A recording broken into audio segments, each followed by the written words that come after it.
Helena. How are you? Patrick, How's it going? you asked me to do the most difficult thing first. Never gonna happen. I know. Sorry. Ditto. Ready? It's like, no, it's great. I'm so pleased to be here with you a second time on the Light the Fuse podcast. How's it going? I'm absolutely thrilled to be here a second time. Quite stunned that you've asked me back for more, considering comments in the last one. If anyone wants to go back and check, it is quite an entertaining listen. I'm extremely well. How are you? I am also extremely well, and I'm not at all surprised, Helena, because, I'm an enormous fan of yours, and I'm very excited to talk with you about your life and a decision that kind of changed everything for you, and to have you part of this now 5th season. It feels like I've just been doing the reps in the comedy circuit now, for like 75 episodes, and now like suddenly we're about to get our own Netflix show, Live at the Apollo. Exactly. There is no Poe in Apollo. Live at the Apollo. Let's move on. Hashtag dad joke, everyone. My initials are P.O. And look at me, just straight away, quick as a whistle, just Live responding. at the Apollo. Coming soon. Or hopefully not. Move on. Now, Helena, I wonder if you would just start, and I always ask the same question to all of the guests in this series of the show, just to tell the audience a little bit about you growing up. Like, what were you like? And just give us a bit of an insight into you as a young person. Okay, so my earliest my overall earliest memories as a child would be being a water baby. I very much remember Saturday afternoons, my father would take me off to the swimming pool. I have siblings, they weren't invited. We'd go off to the swimming pool, we'd hang out in the pool for about half an hour or so. He'd get out, get it changed, sit on the balcony doing his work and watching, and I would lose myself in the water for like 2-3 hours quite happily, until there was this tapping of the wrist as I see my father going, we really need to go now. And I'd say I kind of graduated onto a young adult water person from being a water baby, lying obviously about my age, but so We're there both was in a our lot early of 30s. We're both in our early 30s. absolutely Helena. absolutely Yeah. So yeah, a lot of water. I was quite a loner as a child, to be fair. I went off to boarding school aged 11. Wasn't wildly interested in the academics of it. Was very much into the music side, the performing arts, the sport. Obviously big into swimming, and other sports at the time. And yeah, I've had quite an interesting employment history over the years. Ended up in technology back sort of telecoms rather 25 years ago. Then ended up running a business designing and creating jewelries primarily for the burlesque market, using Swarovski crystals. Exactly. Yeah. And to today as a freediver. I compete for the British team. I've won a few world records. I'm currently world champion in my young adult age group, M1, and I am primarily a speaker, keynote speaker, and yeah, that's the very brief summary of what I did when I was younger through to today. I absolutely love that. And, it's always so great speaking to people who are just so, humble and so talented. It's just like, oh, yeah, I did this. I worked in telecoms and then I just became world champion. I know it's a bit more complicated than that, Helena, but there was a lot of things that you said that sort of really resonated with me. And one of them was about being a loner as a kid. Yeah. Like, I used to, grew up in a little village in Kent. There was one bus once a week. A sort of mobile library came once a month. Those were days. It was a lot easier then, wasn't it? Actually, was a lot easier. I'd go back to that quite happily. Ooh, well, maybe a bus once a day or twice a day, but I could ditch the technology quite happily.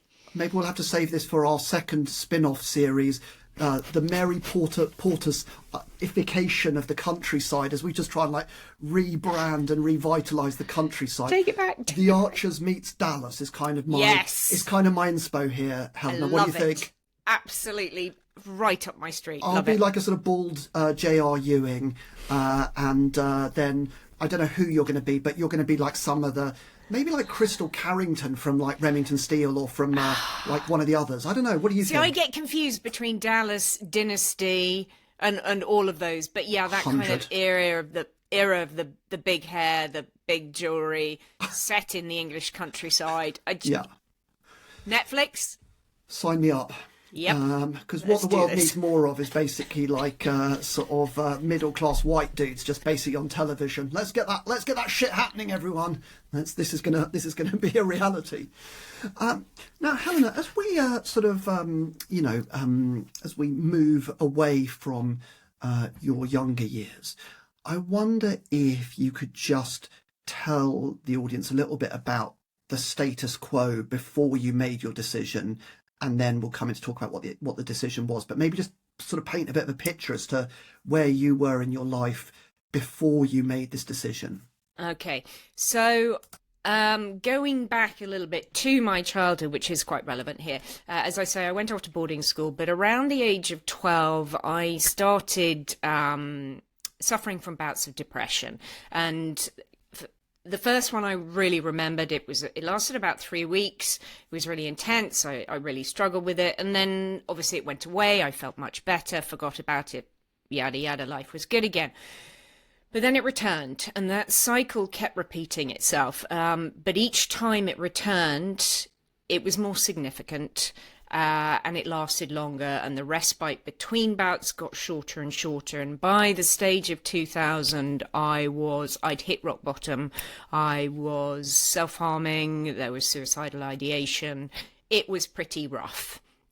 Now, I started my recovery. You know, I was lucky enough, fortunate enough, able to reach out and ask for help and get it. And I started working my way back into a slightly better life. I started the business, the jewelry creation business, jewelry and accessories, as a way to kind of create something. I'm quite a creative person. I love that. And also, I found that people loved it, and it gave me quite a lot of confidence that I could make something that people actually valued.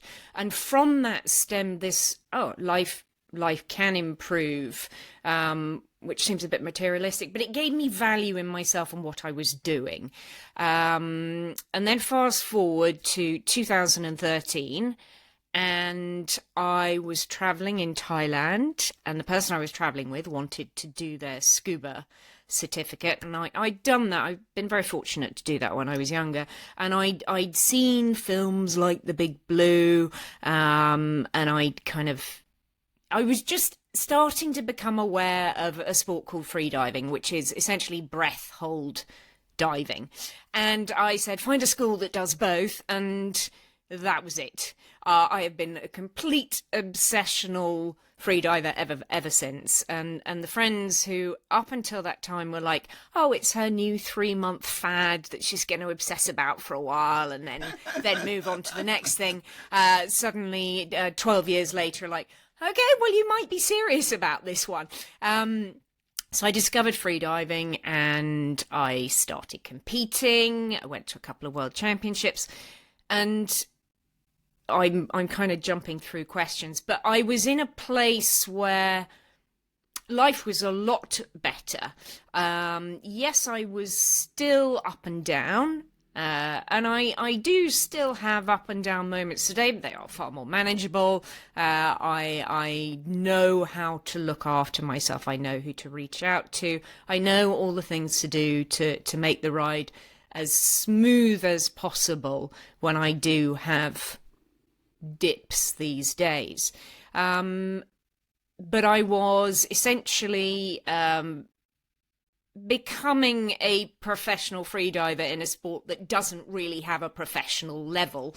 But I was out in Egypt training at the Blue Hole in Dahab, and I'd spend sort of 5 or 6 months of the year there, and then at the same time, sort of in between those trips, be working on my jewelry business. And then I got to 2017, I got a place on the British team for the World Championships in Roatan, and I needed to raise some funds to do this. And this was where my decision, the decision that we're here to talk about today, happened. I decided to make a little film, which was all off my GoPro, and the audio I was recording under the duvet in my little apartment that I'd hired to kind of try and not have any sounds overlapping or anything like that.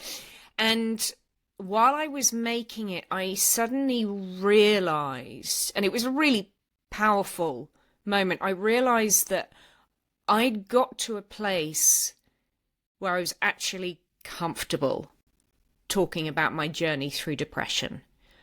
And I realized potentially how helpful that could be for other people to hear. And that decision effectively changed the course of my life and led me to what I now do today. Well, thank you, Helena. Sorry. Go off on a ramble occasionally, and then we'll stop. You don't. That listening is also a superpower, as well as, sharing your incredible story. And, as someone who has lived with anxiety and depression for, 20 plus years, also ex-boarding school, like your sort of honesty and ability to sort of say the unsayable has been a huge inspiration to me. And I wonder if I could just ask you, like, without going too deep, or as deep as you're comfortable, just tell me how, in those hard moments, what kept you going? Like, you go, it was 2000, then it was 2013, like that's 13 years. Like, what kept you going at those moments where you were like, this is very fucking hard? As I mentioned earlier, there was depression, there was suicidal ideation, there was anxiety, and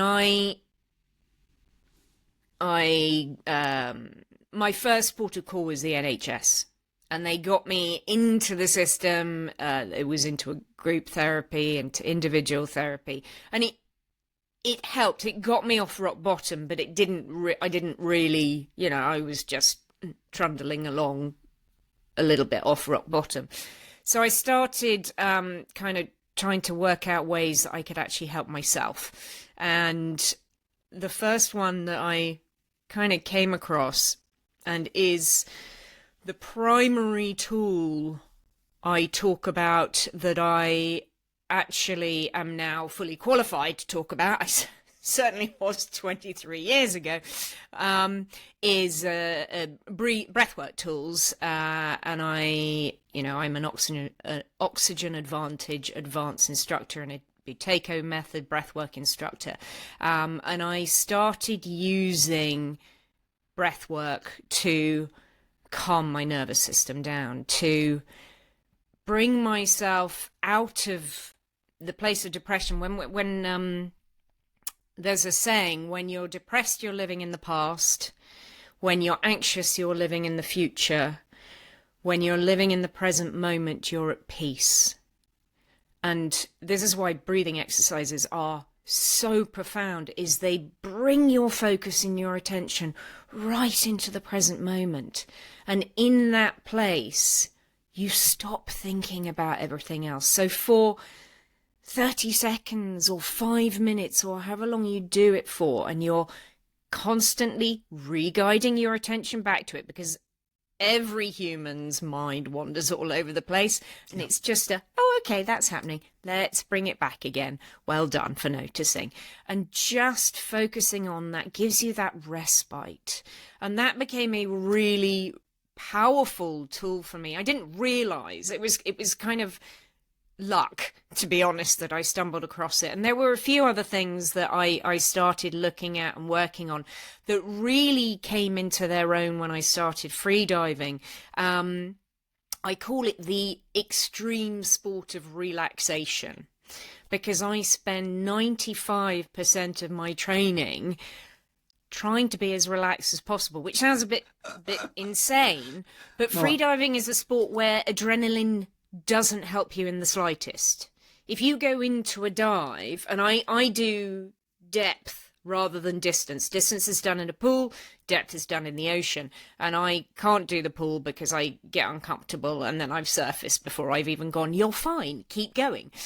So I like depth because it gives me more time to reframe my thoughts, which is another one of my tools. It gives me that time to have that conversation saying, are you fine? Yes, I'm fine. Okay, let's calm down and just relax and see if we can enjoy it.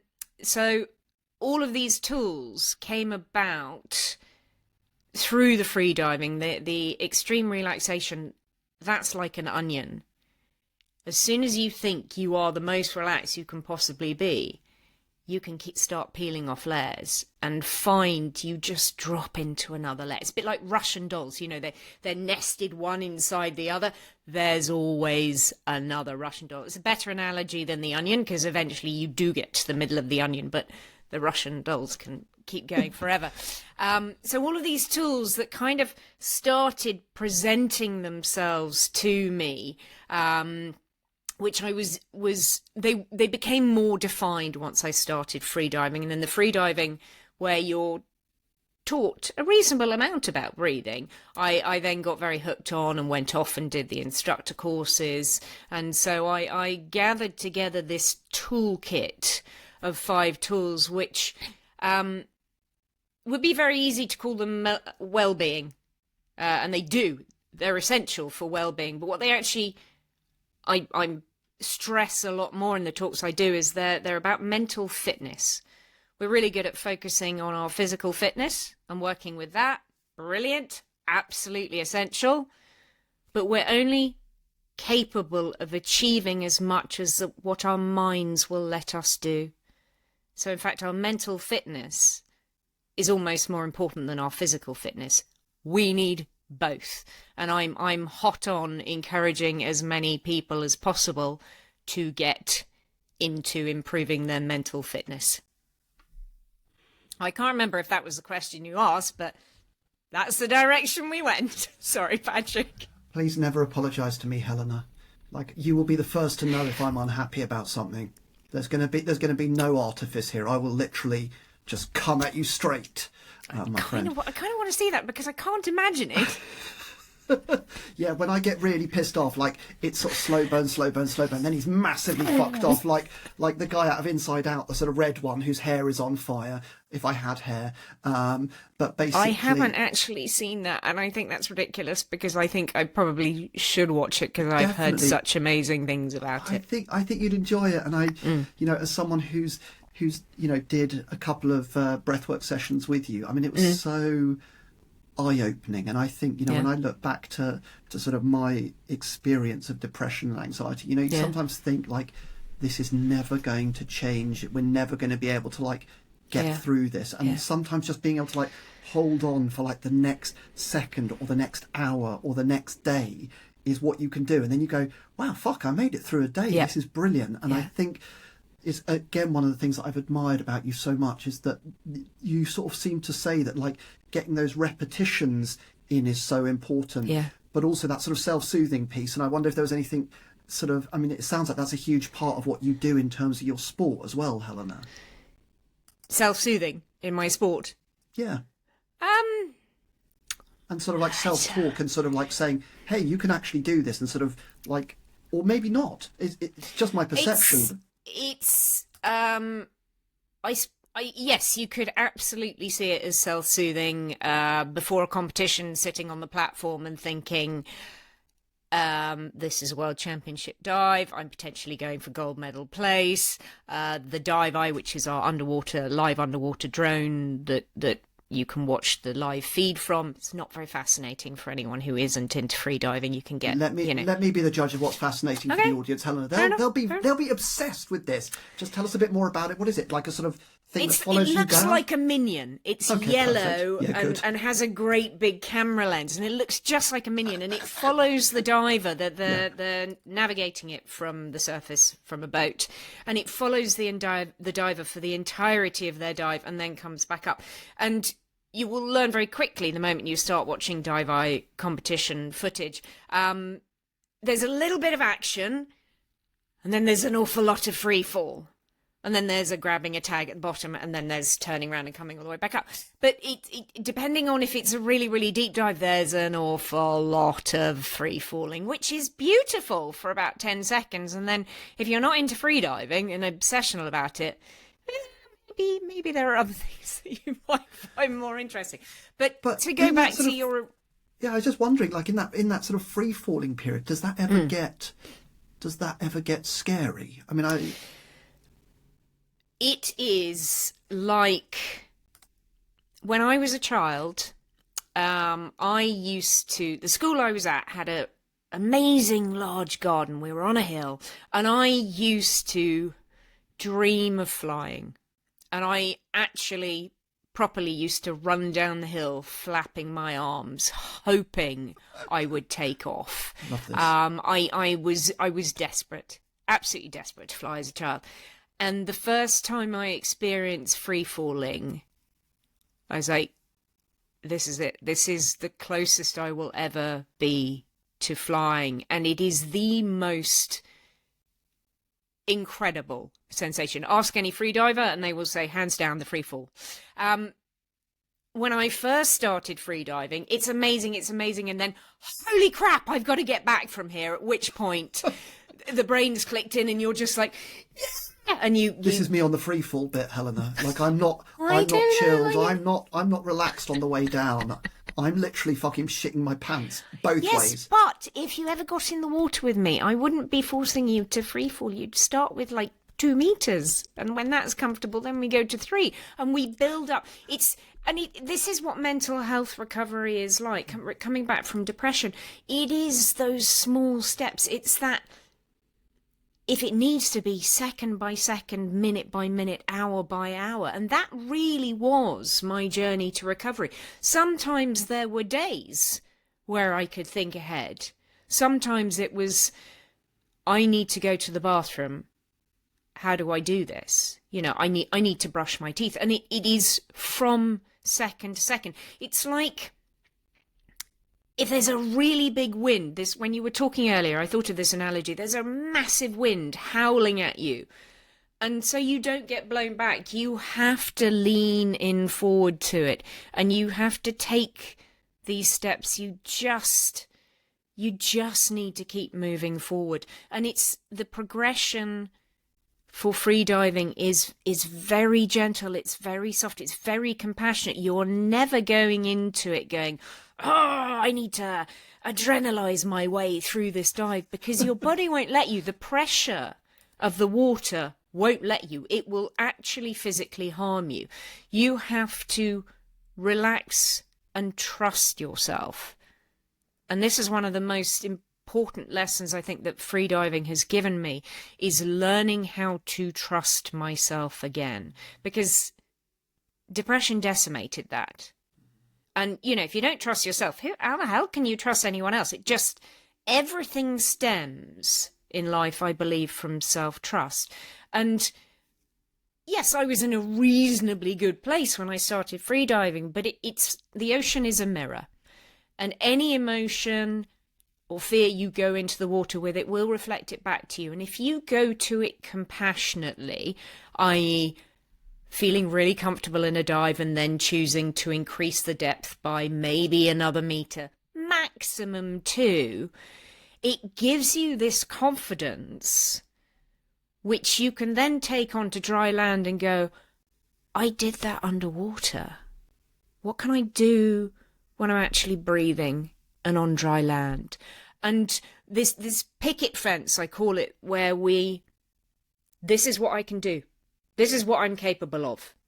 I can't possibly go outside of that. That's terrifying. That's scary. I'm not capable. That picket fence, then you suddenly start going, but can I? And the opportunities, the strength in everyday life that it gives you, or it certainly has given me, has been amazing. And has revolutionized my life as a result. I also love that it's really peaceful under there. There's no mobile phone. There's no one saying, can you cook dinner? There's no one saying, oh, why haven't you done this? I love that. Everything is left at the surface. And you have this total presence, like that calm when you're focusing on your breathing and you're just there with the breathing and everything relaxes.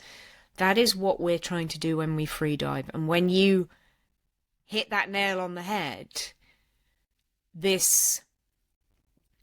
dive feels amazing, and it certainly brings out for me this feeling of joy that is almost overwhelming at times. And when I have that experience, it's really quite normal for me to burst into tears when I get back to the surface, because I feel such joy and release and kind of connection, and it's really, really magical. I've gone off on one again.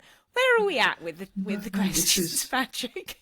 This is amazing, and it sounds almost spiritual, Helena. Yeah. Just promise me in the second half of the interview you don't need to apologise about any of your answers, because they are fucking amazing, right? Seriously, I would love to promise, but I'm British and we like to apologise, or I've grown up with this, and I'm sorry, but I really can't help it. No, you're doing great. You're doing so great, and it's incredible. I mean, I love this idea of the ocean as a mirror, and it sounds like it's almost a sort of like it's not religious, but it almost sounds like a spiritual sort of release as well, the way you describe, like that sort of one being at one with the ocean, Helena.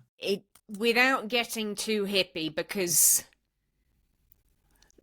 I am a little bit, but it's like I'm kind of navigating. I'm comfortable. That's one of the best things about you. Like, seriously, it's sort of like where world champion freediver meets global keynote meets hippie. It's like the perfect three interlocking circles, really. I'm down for it. Bless you.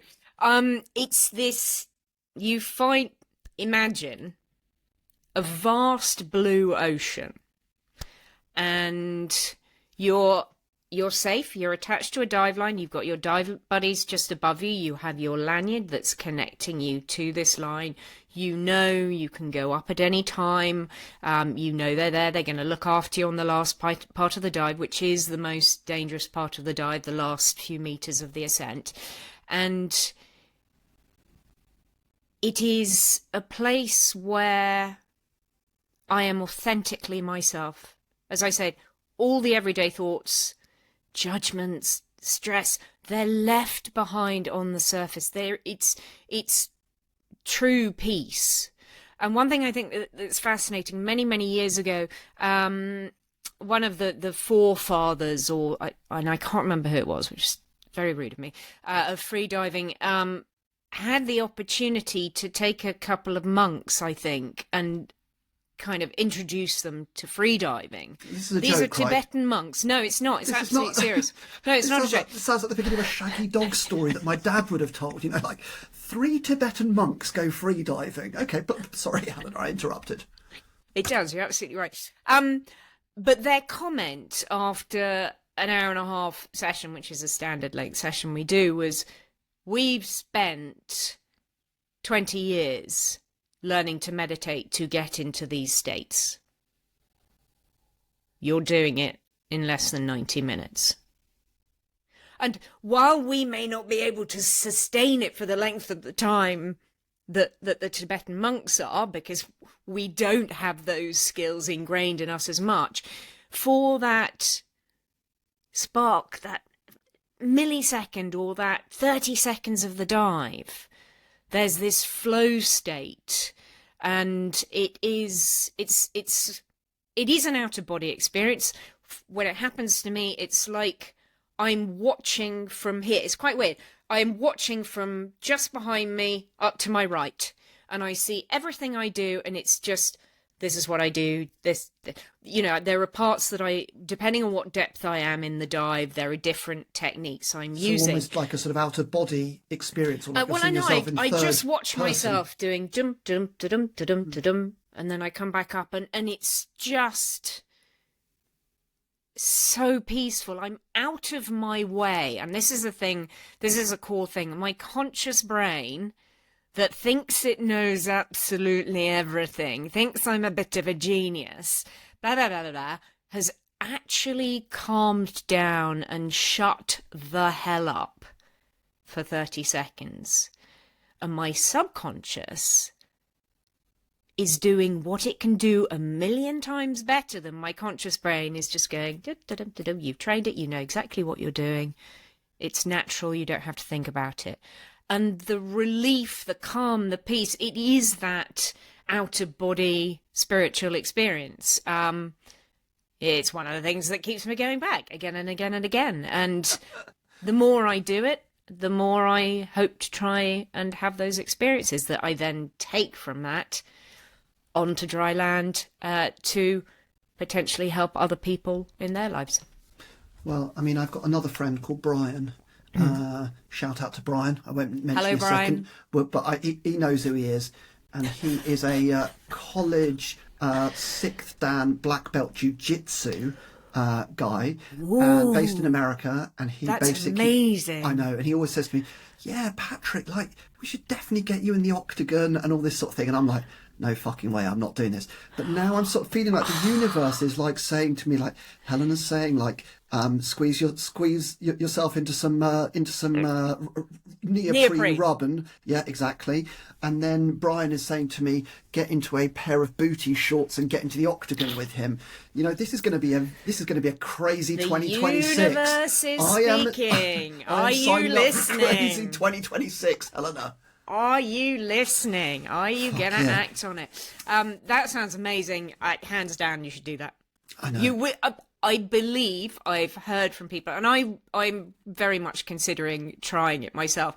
It is the quickest way to humble yourself, but the community, the challenge, the trust, apparently, that you have to put in other people, all sound incredible, and I'm sure there are a million other benefits that I can't list because I haven't tried it yet. I'm more worried about my glass jaw, Helena, but, you know, worst case scenario, you know, I'm just basically go down on the first punch. What could go wrong? It's not punching. It's not. I don't think. It's not punching. Brian's going to be very cross with you. He's going to be gentle. He's going to treat me so gently. It's going to be like a caress. Nevertheless, you are going to end up on the floor of the octagon very, very fast. But it's all a learning curve, isn't it? Exactly. He's only 6'6". He's only 6'6". I'm only 6 foot. Like, what's the worst that could happen here, Helena? Let's not dwell on it. Yeah, let's not. I'm sure he will be very gentle with you and introduce you to an incredible new sport, which I'd like to try as well. Treat me gently, Brian. Treat me gently. All right. We'll talk about this after. I do hope he's watching. I'm going to send him this after. Brilliant. Okay. Helena, I've spoken so movingly about your decision to expose a part of your life to benefit others around mental health, mental well-being, mental fitness. And I wonder what happened once you took that decision to start to speak more openly about the challenges that you'd been through, but also the sort of also the things that had helped you on your sort of voyage of discovery, if I can put it like that. Well, the first thing that happened, I'll tell you a funny story, was I made this film and I spoke about it and I did the crowdfunding and I put what I thought was, a top reward. The top reward I was for me to come and speak at someone's school or business and talk about my freediving journey and do a relaxation session. And I put a financial sum on it that I thought no one's gonna buy into that. I was like, this will be fine. And then somebody did. And 3 weeks after the World Championships, I found myself down in Chelsea, in a church hall. Chelsea freedivers were just starting up, and they had very generously bought the top reward. And 5 minutes before the talk started, I went up to them and said, "I'm really sorry. Would you be terribly upset if I just got in my car and drove away?"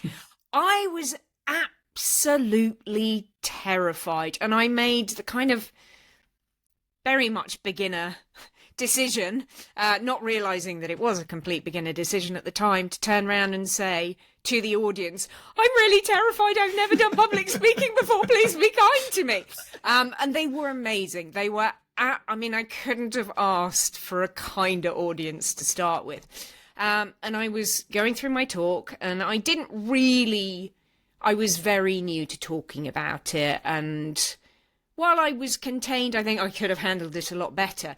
But while I was talking and telling my story, I had this little voice in my head that, as clear as day, just said, "This is what you need to be doing."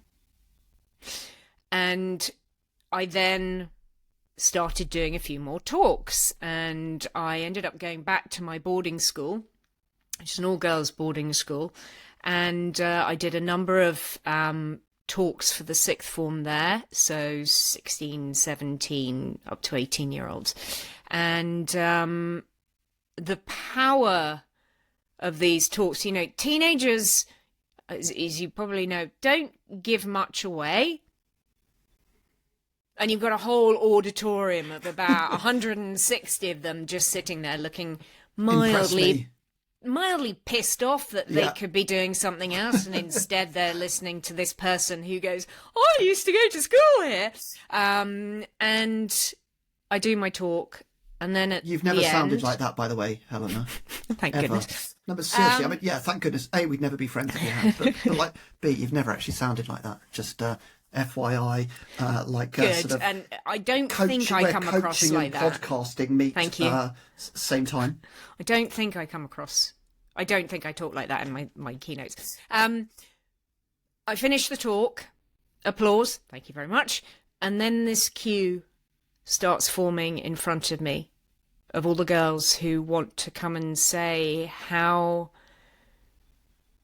much they appreciated it, how much it resonated for them to talk about issues. And it was it's been the most powerful thing. When I actually close my eyes, my ultimate one day audience, I would like, I see myself wishing that age 14, 15 or 16, someone had come to my school and told me these things and said, "Yeah, it can get really, really tough.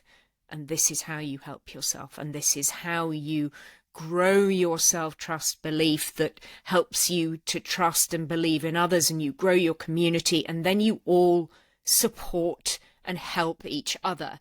Now, I currently speak to corporates in the high stakes sector. One of these days, I want to go back to schools because I think, simple breathing exercises that can help ground you in a moment where the world seems like it's turning completely upside down and you're really, really struggling. Something that can bring you back down to earth and soothe you, so you have more presence to be able to cope with what's going on around you, is a lesson that every child should be taught. And all the other tools would help as well. But, so that's my ultimate audience. But I currently focus on helping high stakes sectors work. It's life and death, and it reflects quite well with the freediving because, unfortunately, people consider freediving to be an extreme sport, and people have died doing it. I would caveat that with the vast majority of deaths that happen within the spearfishing sector of freediving, where people might watch a film on YouTube of people going spearfishing, and they go and buy a gun, buy a wetsuit and jump in the water, and they have no understanding of what actually goes on in the body during a breath hold. And so they end up getting into trouble and they end up drowning. The first rule of freediving itself is never dive alone. Never do a breath hold near water by yourself. And that means even in the shower or the bath at home. Never, never do that. And so it has this reputation of being an extreme sport. When you come to it compassionately, within your capabilities, gradually increasing, allowing both your body and your mind to adapt to the pressures of the ocean. It's the most incredible education, the most incredible gift of confidence and self-trust that allows you to go out into your community and help build strength with others, with your group. You know, I was feeling so stressed out before this call. Like so many like thoughts and like crazy things just going on in like the entire like world at the moment. It's pretty overwhelming. It is. And just this conversation and the act of sort of listening to you share a really like intimate and incredible story has really like soothed me, Helena. So I wanted to say a huge thank you. Honestly, like it's rare that you just get to just sort of, you know, just have a really lovely conversation with a friend about, you know, really deep stuff. So, you know, just honestly, it's been an incredible gift. So thank you so, so much.